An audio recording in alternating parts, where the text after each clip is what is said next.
The manila folder hit the table with a soft thud. "Sign here, and it's over," Eliza said, her voice steady despite the storm raging inside her. But as she removed her coat, revealing what she'd been hiding for months, David's pen clattered to the floor. His eyes fixed on her rounded belly, 7 months of secret standing between them and the end of their marriage. If you're moved by stories of second chances and unexpected turns of fate, please like this video and subscribe to our channel for more emotional journeys that remind us life rarely goes according to plan. David couldn't breathe. The divorce papers lay forgotten on the kitchen table of what was once their home, the home they'd chosen together 5 years ago, filled with dreams of the family they would build. The family that never came, until now, apparently. "How?" he whispered, his voice barely audible. Eliza's hand instinctively moved to her stomach. "Remember the night before you left? When we both said things we couldn't take back?" Of course he remembered.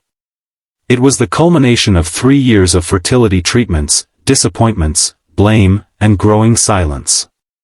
The night he'd packed his bags and walked out, convinced their marriage was beyond saving. "But we were careful, even then," David said, still unable to tear his eyes from her belly. "Apparently not careful enough," Eliza replied with a sad smile. "Life has a way of happening when you've given up on it." She hadn't told him. For 7 months, she'd carried their child alone, navigating morning sickness and doctor's appointments while simultaneously working with lawyers to dissolve their marriage. The irony wasn't lost on either of them. "Why didn't you call me?" David asked, hurt creeping into his voice. Eliza sank into a chair, suddenly looking exhausted. "You made it clear you wanted a clean break. You said," her voice caught, "you said you couldn't handle any more disappointment." The words hung between them, heavy with the weight of their shared pain. 3 years of negative pregnancy tests, of Eliza's tears and David's growing detachment. Of the unspoken accusation that somehow, one of them was to blame. "I thought it would be kinder," she continued. "To let you go, to not drag you back into something you'd already decided to leave." David moved to the window, staring out at the maple tree they'd planted when they first moved in. It had been just a sapling then. Now it stood tall, its branches stretching toward their bedroom window. "I left because I thought I was failing you," he admitted, his back still to her.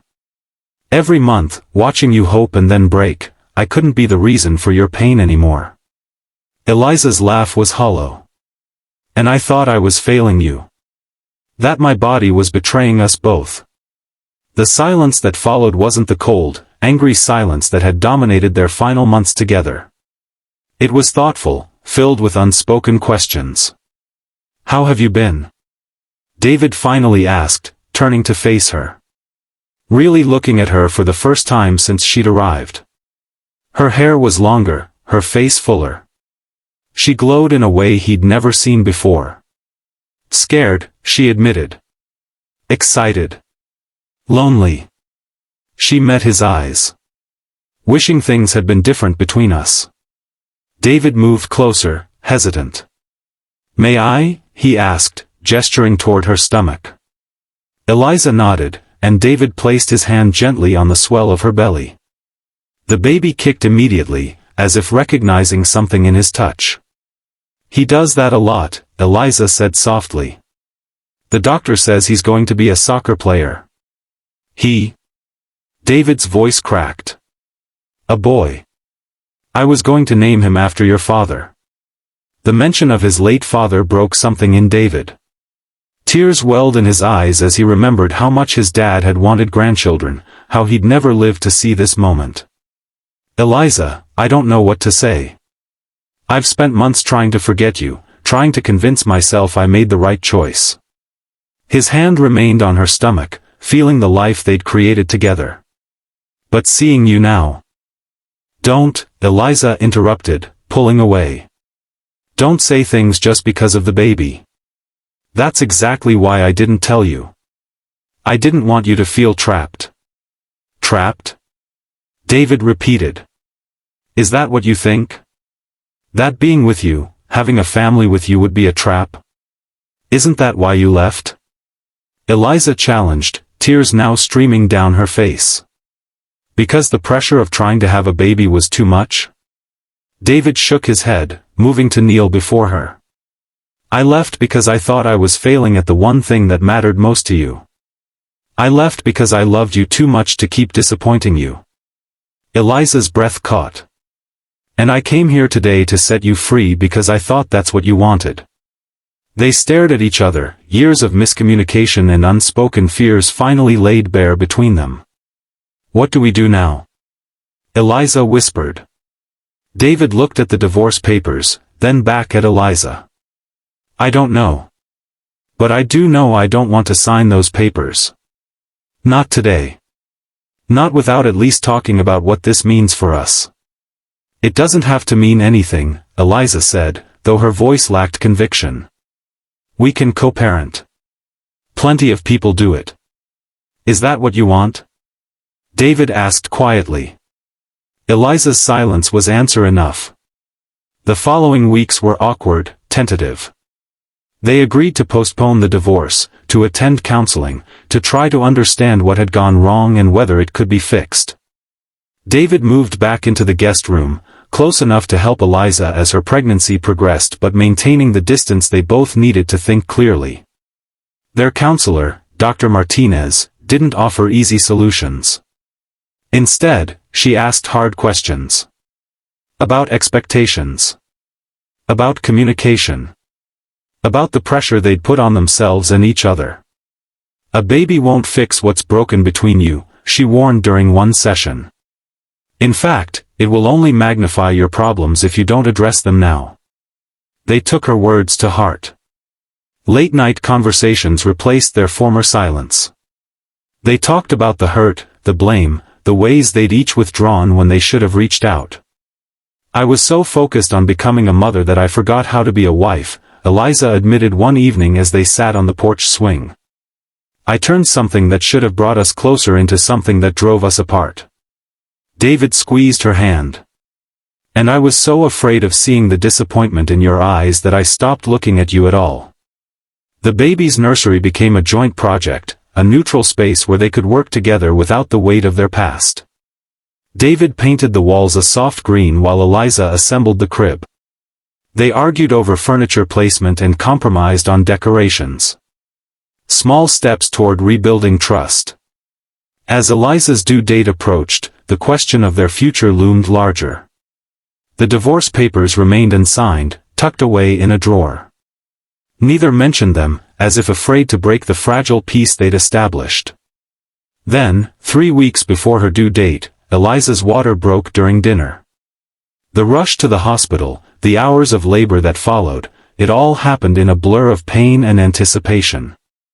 David never left her side, holding her hand through contractions, wiping her brow, whispering encouragement when she thought she couldn't push anymore. When their son finally arrived, red-faced and screaming his displeasure at the world, something shifted between them. As David held his son for the first time, looking down at the tiny face that somehow combined the best of both of them, he knew with absolute certainty that he was exactly where he belonged. He's perfect, David whispered, carefully placing the swaddled newborn in Eliza's arms. He is, she agreed, exhausted but radiant. Welcome to the world, James David Mitchell. Later, as Eliza slept and David sat watching over their son in the hospital bassinet, he made a decision. When Eliza woke, he was sitting beside her bed, holding something in his hands. What's that? She asked groggily. David held up the divorce papers, now torn in half. I know we still have work to do, he said quietly. I know one grand gesture doesn't fix everything. But I want you to know I'm all in, Eliza. For you. For James. For us. Tears filled Eliza's eyes. Are you sure? Because I don't want you to stay just for him. I'm staying for both of you, David said firmly. Because I never stopped loving you, even when I thought letting you go was the right thing to do. Eliza reached for his hand, intertwining their fingers. I never stopped loving you either. It wasn't an instant happily ever after. The first months with James tested them in ways they couldn't have imagined. Sleepless nights, breastfeeding struggles, the overwhelming responsibility of caring for a tiny human, all of it could have pushed them apart again. Instead, they chose each day to turn toward each other rather than away. 1 year later, as they celebrated James's first birthday in the backyard of the home they'd once nearly left behind, Eliza found David standing under the maple tree, watching their son toddle unsteadily across the grass. "Penny for your thoughts?" she asked, slipping her arm around his waist. David smiled, pulling her close. "I was just thinking about the day you came to finalize our divorce. How close we came to missing all of this." Eliza rested her head on his shoulder. "Sometimes the things we think are endings turn out to be beginnings in disguise." As if on cue, James fell onto his padded bottom, looked momentarily surprised, then laughed and pushed himself back up to try again. Just like his parents, David observed. Falling down isn't the end of the story. It's just part of learning how to stand back up together, Eliza finished, turning to kiss the man she'd almost lost, grateful for second chances and unexpected miracles.